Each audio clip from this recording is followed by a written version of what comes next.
Mga kahirap, want to di video para man kita subong sa mga suporta natin da, mga followers, viewers, kag mga likers. Bago nga rag mo pamati galantaw sa mga video ko. Kailangan ko ng suporta nyo. Ma-vlog ako adlaw-adlaw para hidlawon ko mo sa atsura ko.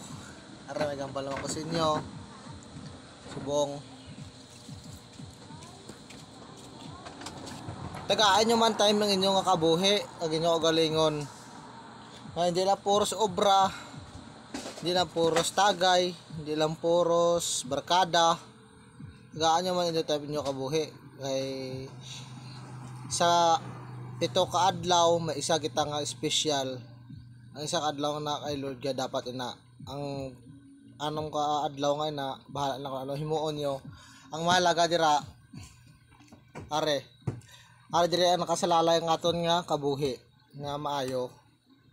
Dapat tagaan nyo man yung time nga magbasa sini, nga maguyapot sini. Hindi ay puro lang inom, puro lang trabaho lang ang trabaho. Hindi ka mo mabuligan sina sa pila ka adlaw. Bro, nga trabaho ka mo, pag natagaan nyo sini,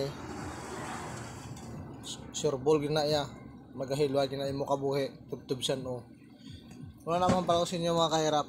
Sa Bible ngayon dire ang nakasalalay atong kakabuhi. Thank you and God bless. Yung tanan.